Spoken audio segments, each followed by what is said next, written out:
Before we get into today's video, we want to bring you a word from our fantastic sponsor, The Ridge. The Ridge is a great sponsor, and they've already sent me some great wallets for free. Well, I was on The Ridge's website the other day, and I saw a new design that I loved. So I used my own money, and I bought it for myself. That's one of the great things about The Ridge. They have so many cool designs, and new designs are always being added. Make sure you check them out, because you'll probably find one that fits your personality. Also, with the holidays not far off, now would be a good time to pick up a unique gift for someone special. Ridge wallets are incredibly durable, and they come with a lifetime warranty. So this could be the last wallet you ever buy. Or you could buy more wallets and have a cool collection like myself. Right now, The Ridge is offering criminally listed viewers 10% off with free worldwide shipping and returns. Just go to ridge.com/listed, that's ridge.com/listed, and use the promo code listed at the checkout. Get yourself the best wallet you'll ever own and help support Criminally Listed by checking out ridge.com/listed. Number 3. William Liske Jr. William Liske Jr., who went by BJ, grew up in Martin, Ohio, which is an unincorporated community with a population of about 1,000 people. People started to notice that BJ had behavioral problems after his parents got divorced. After his parents split up, BJ lived with his father, who was also named William Liske Jr., but he went by the name Bill. In 2001, Bill married a woman named Susan Griffin. Susan had 2 sons of her own, Derek and Devin. Susan tried to run a stable household with firm rules. BJ loathed his stepmother and her rules, so his behavior got worse. In 2002, when BJ was 16, he was on home arrest. One day, his father had to call the police because BJ was threatening to harm himself. When officers arrived at their home, BJ attacked them. He was arrested and charged with assaulting a peace officer. In 2004, the police were called to the family's home 3 times. One time, BJ was drinking alcohol and he got into a fight with his family. He stole his stepbrother's pickup truck and ended up crashing it. Several months later, in October 2004, BJ hit his stepmother, Susan, in the chest. 2 months later, BJ struck Susan with a coffee mug and stole her car keys. BJ and his father would also get into physical fights. Bill loved his son unconditionally and he tried to get him help. In 2007, BJ was placed in a psychiatric hospital. He was diagnosed with schizoaffective disorder and bipolar disorder. When BJ was 20, his dad filed for guardianship of him. But after BJ tried to attack his stepmother while she was showering, they decided he couldn't live at home anymore. So Bill arranged for his son to live in a group home for people with mental health issues in Sandusky, Ohio. Bill would pick up BJ for weekend visits. Over several years, the police were called to the group home 3 times because BJ was acting violently. One time they were called because BJ got violent with his father when he was picking him up. Bill told his friends that BJ was fine when he was on his medication. The problem was that BJ's medication would make him feel better, so he didn't feel like he needed the medication, so he would stop taking it. He would then start to drink alcohol and smoke marijuana, and then he would act violently. In the last week of October 2010, Bill picked up BJ at the group home, and then they went to their hunting cabin in Carroll County, Ohio. They spent several days deer hunting. They returned home on the morning of October 30th. That night, the father and son partied with several people. The party broke up around midnight. Bill had drank too much, so he decided not to drive BJ the 40 miles back to his group home. So that night, BJ slept on the couch. That weekend, 16-year-old Devin, Susan's son from her previous marriage, was staying with his father. He returned home on Halloween morning at about 9:30 to change his shirt. That morning, Devin was singing during church services. When he came home, he noticed that BJ was in an upbeat mood and he was talkative. Devin said that was strange because BJ was usually dark and gloomy. BJ asked Devin what he planned on doing and how long would he be gone. Devin thought that this was odd because BJ never really cared what he was doing. After Devin put on a new shirt, he left for church. After church, Devin returned home and he went straight to his bedroom and started playing video games. At around 1:30 that afternoon, Devin noticed that his mother and stepfather had not stirred from their bed. He thought that this was odd. So he went into their bedroom and saw that they were still in bed. Their comforter was pulled up over their heads. Devin started talking to his mother, but she didn't respond. Her foot was sticking out from under the comforter, so he tapped it. He still didn't get a response. He pulled the comforter down and he saw that the pillow was soaked with blood. His initial reaction was that it was a Halloween prank, but he quickly realized that his 46-year-old mother and 53-year-old stepfather were dead. Devin ran out of the house and he called his aunt, who in turn called 911. The police came to the house and they found a third dead body. It was Susan's other son and Devin's brother, 23-year-old Derek Griffin. He was also dead in his bed.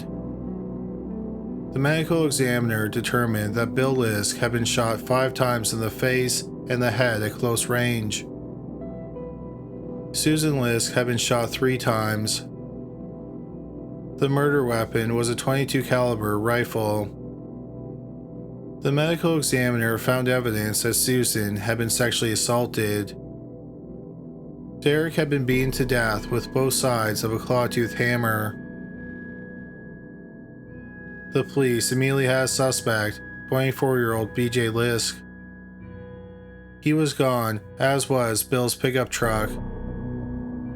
The police went to the family's hunting cabin and they saw the truck parked outside of it. So officers surrounded the cabin. BJ surrendered without resistance. On BJ's clothes, they found blood from his dead family members.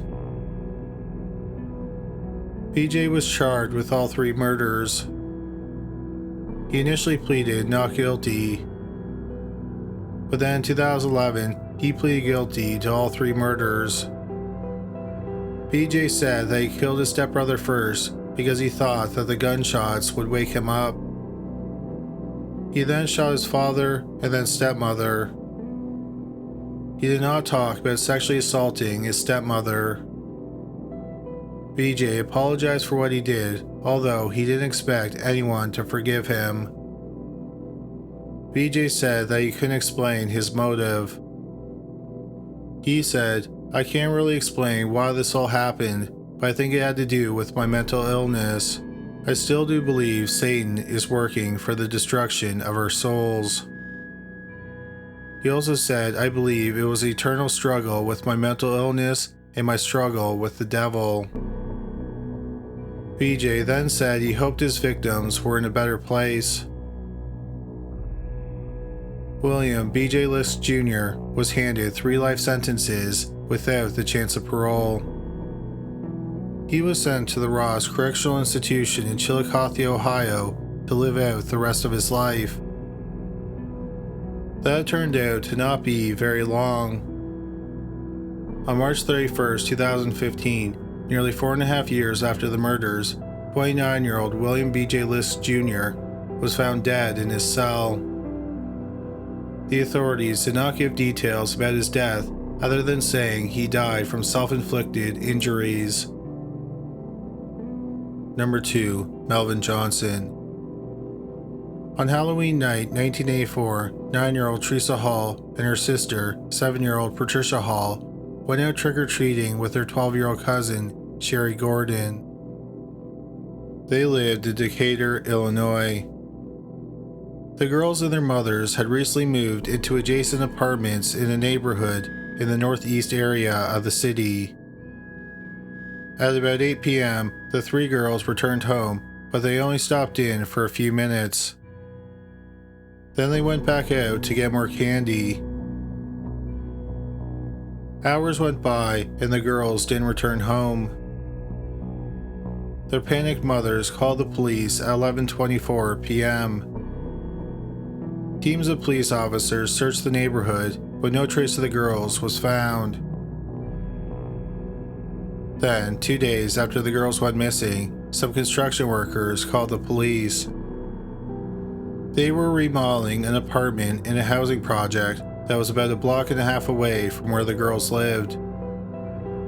They had found the dead bodies of 12-year-old Sherry Gordon and her 9-year-old cousin, Teresa Hall, in one of the bedrooms. The police looked around the vacant apartment. In a closet, they found 7-year-old Patricia Hall. Patricia was alive. Besides being dehydrated, she was unharmed. The medical examiner determined that Sherry and Teresa had been sexually assaulted. One of them had been strangled to death with an electrical cord, and the other one was strangled with a piece of clothing. Patricia said she didn't remember much about the experience. She said that a tall black man with a beard and a mustache promised them candy and money if they came with him. Patricia called him a mean man. After Patricia was released from the hospital, she was put into foster care for her own protection. She was eventually returned to her mother's custody.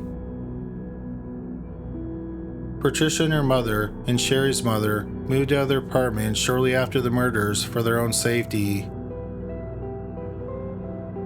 The police launched a massive investigation. Within a year, they had interviewed over 2,700 people and given 21 polygraph exams. In total, they had over 2,000 pages of police reports, but no arrests were made. On Halloween 1985, people in the neighborhood threw a party at a youth center and encouraged young people to go to that instead of going trick-or-treating. Years went by and no one was arrested for the brutal double homicide. Over 24 years after the murders, in February 2009, the Decatur Police Department announced that they had identified the girl's killer. His name was Melvin Johnson. However, he couldn't be charged. Johnson had died 5.5 years earlier, in July 2003, at the age of 45. Johnson was living in Austin, Texas when he passed away. He was HIV positive and he died of stomach cancer. Johnson was 26 years old when the girls were murdered. He had a criminal record which included sex crimes involving minors. In 1978, Johnson had been convicted of taking indecent liberties with a child. He was sentenced to 6 years in prison. In the fall of 1984, Johnson was out of prison and he was living in the housing project where the girls were murdered. The police identified him as their killer through a DNA match. The police had tried to get a DNA profile from the evidence for years, but the technology wasn't sophisticated enough. Then, in the summer of 2008, an undiscovered stain was found on Teresa Hall's sweatpants, and DNA experts were finally able to build a profile. It's unclear if Johnson was a suspect or even questioned in the original investigation. What is known is that he was the prime suspect in another murder in Decatur. At about 8:45 p.m. on May 1st, 1988, the police received a phone call from a man who refused to give his name. He wanted to report the bloody murder of a 46-year-old man named John Woods. The police went to the apartment that the caller indicated, and in the bedroom, they found the dead body of John Woods. Woods had been stabbed 14 times. John Woods was divorced, and he had a 15-year-old son. He worked for the Decatur School District as a mail carrier. He also worked part-time at the merchandise desk at Kmart. It turned out that Woods was in a sexual relationship with Melvin Johnson. The police wanted to arrest Johnson in the days after the murder, but the district attorney didn't feel like there was enough evidence to charge him.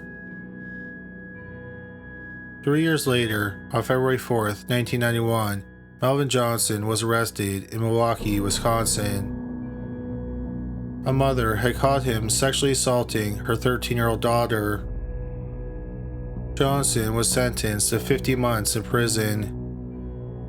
He ended up being released in December 1995. Upon his release, the authorities took a sample of his DNA.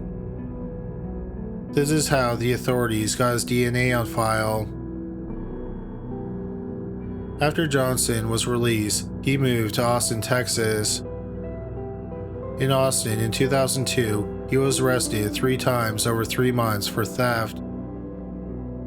In February 2003, he was arrested for aggravated robbery.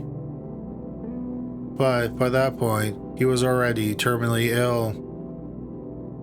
He died before he could go to trial. About 6 months after Melvin Johnson was identified as the killer of the 2 young girls, the police announced that, thanks to DNA matches, they linked Johnson to 2 other murders. One was the May 1988 murder of John Woods. Johnson had been the prime suspect in that crime for decades. Besides the DNA match, Johnson's family also heard the anonymous phone call that reported the murder. They said they were sure it was Johnson's voice. Another unsolved murder Johnson was linked to was the brutal killing of 25-year-old Sandra Hobson. In the spring of 1985, Hobson lived in the same housing project where Johnson lived and where Sherry Gordon and Teresa Hall were murdered. Hobson lived there with her 3 young children. On the morning of April 2nd, 1985, about 5 months after the girls were murdered, Hobson's 5-year-old son was found walking alone in the housing project. Someone asked him what he was doing, and he said he was going to his grandmother's house because his mother was dead. The police were called, and they found Hobson's new dead body on the couch in her living room. Her son said that he watched the murder. A man held a pillow over her face and suffocated her. Melvin Johnson had not been considered a suspect in the murder of Sandra Hobson until his DNA was identified as being at the crime scene. The police believe that Melvin Johnson may have committed other murders in Decatur and in other cities that he lived. But in the decades since it was revealed that he killed 4 people in Decatur, he has not been linked to any other murders. Number 1. Ronald O'Brien. The O'Brien family lived in Deer Park, Texas. Deer Park is a city in the Houston metro area.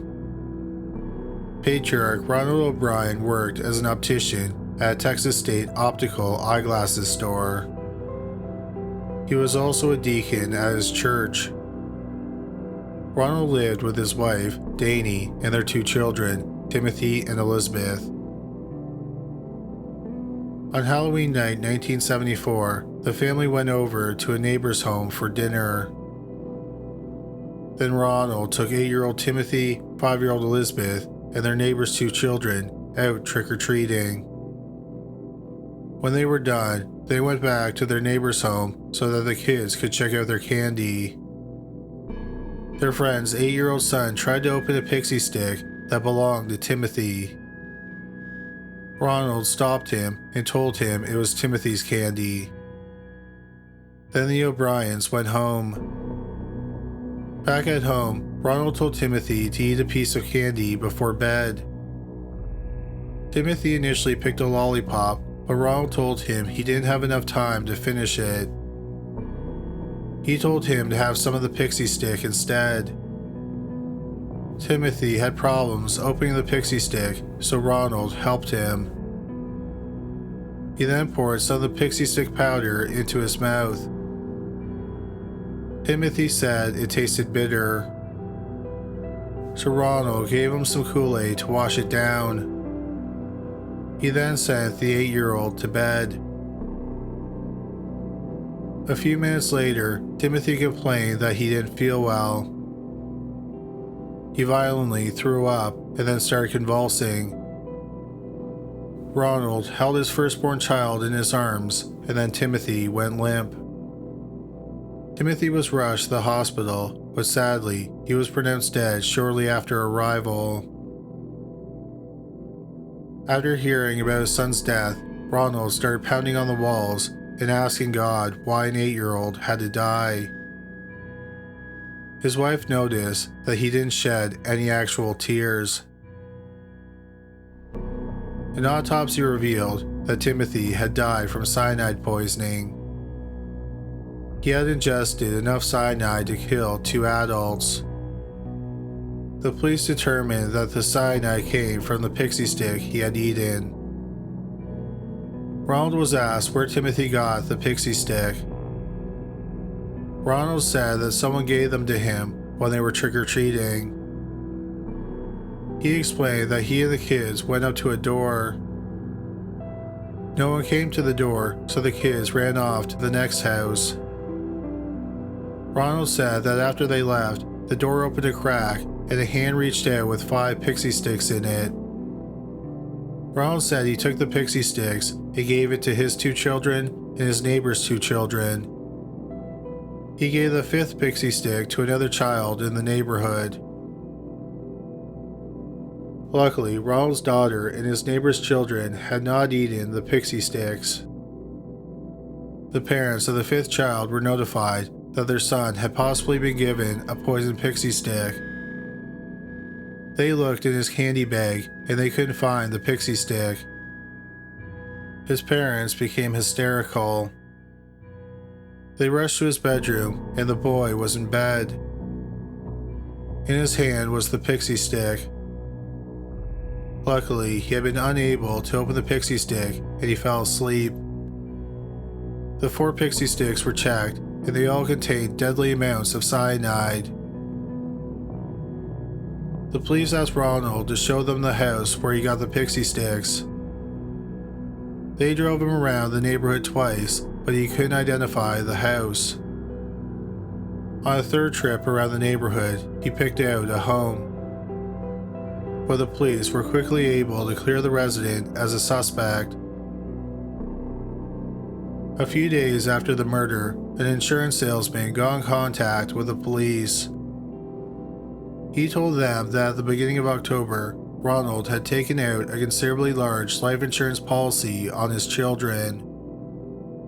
The lives of both children were insured for $20,000, but there was a special clause that would pay out double. Timothy's death met that special clause, so the O'Briens were entitled to $40,000. These insurance policies were in addition to a $10,000 policy they already had on each child. In total, if both Timothy and Elizabeth had been murdered, $100,000 would have been paid out to Ronald and Danny. Accounting for inflation, that is about $527,000. The police began to investigate 30-year-old Ronald O'Brien. They found out that he had a terrible time holding down a job. Over the past decade, Ronald had 21 different jobs. He was also $100,000 in debt. This is how much the insurance policies would have paid out if both children had been murdered. At the time of Timothy's murder, Ronald had recently defaulted on several loans from the bank. His car was about to be repossessed, and his family's home was facing foreclosure. Shortly before Halloween, Ronald told several of his friends that his financial troubles would soon be over. A client of the eyeglasses store where Ronald worked was a chemist. The chemist got in contact with the police and told them that Ronald had called him in early September. Ronald had asked him how easy it was to buy cyanide. He also wanted to know if anyone off the street could buy it. He then asked how much cyanide would it take to kill someone. The chemist asked Ronald why he wanted to know that. Ronald didn't give him a reason and then quickly ended the phone call. The police searched the O'Brien home and they found a pocket knife. It had traces of sugar and plastic on it. The police developed a theory as to what happened to Timothy. Ronald was deeply in debt and he thought that the way out of it was through his children's life insurance policies. He somehow managed to get the cyanide. He then used the knife to open the pixie sticks and then he put the cyanide in them. He then resealed them by stapling them closed. Besides the 2 pixie sticks he gave to his children, he also gave them to 3 other children to make it look like some maniac was poisoning random children. On November 5th, 1974, Ronald was arrested and charged with the murder of his 8-year-old son, Timothy. He was also charged with 4 counts of attempted murder. Ronald denied killing his son and he pleaded not guilty. Ronald O'Brien went to trial in May 1975. The trial lasted for 2.5 weeks. Ronald's wife, Danny, testified against him. She said she didn't know that her husband had taken out new life insurance policies on the children. She had been against the original life insurance policies that paid out $10,000 because they didn't have money to spend on something like that. She also said that she was sure that Ronald faked his grief after Timothy died. The jury deliberated for just 46 minutes. They found Ronald guilty on all counts. The same jury deliberated for an hour and 11 minutes regarding his sentence. They decided that Ronald should be executed for his crimes. After the trial, Ronald's wife divorced him. Ronald was given several stays of execution, but by the spring of 1984, it looked like his time was up. In March 1984, 9.5 years after her son was murdered by her husband, Danny gave her first interview since her husband's conviction. She revealed that she remarried in 1980 and she still lived in the Houston area. She said that her daughter had wanted to get in contact with Ronald, but she didn't think it was a good idea, so she didn't allow her to do that. Danny said she didn't think that Ronald was sick or insane, but she said he was a pervert. She also said that she didn't hate him. Instead, she felt nothing towards him. She said that her son's death left a void in her life. She was also entitled to the insurance money from Timothy's death, but she never collected it. She considered it blood money. Danny also said that Ronald's death would be the end of a nightmare and the beginning of a brand new beginning. On death row, Ronald was called the Candyman. Around midnight on March 31st, 1984, 39-year-old Ronald O'Brien was brought into the execution chamber. He had always maintained his innocence. He was given a chance to speak, and he said, "What is about to transpire in a few moments is wrong. However, we as human beings do make mistakes and errors. This execution is one of those wrongs, yet doesn't mean our whole system of justice is wrong. Therefore, I would forgive all who have taken part in any way in my death. Also, to anyone who I have offended in any way during my 39 years, I pray and ask for your forgiveness, just as I forgive anyone who offended me in any way. And I pray and ask God's forgiveness for all of us respectively as human beings." A few minutes later, Ronald O'Brien was executed via lethal injection. In the media, Ronald has been dubbed the man who ruined Halloween or the man who killed Halloween. Since Timothy's death, many parents have been concerned that their children will be poisoned by Halloween candy. It has even become a very well-known urban legend that strangers are handing out poison candy to children. But there has never been a single report of a child dying due to poison candy given to them by a stranger on Halloween. Thank you so much for watching this video. If you found it interesting, please give us a thumbs up and subscribe for more videos just like it. Also, if you are looking for something new to watch, why not check out my new channel, Chapter Dark? The videos are mysteries that you can try and solve. Do you have what it takes to solve these mysteries? You can find a link to Chapter Dark in the description box below. But that's all for today. Thanks again for watching.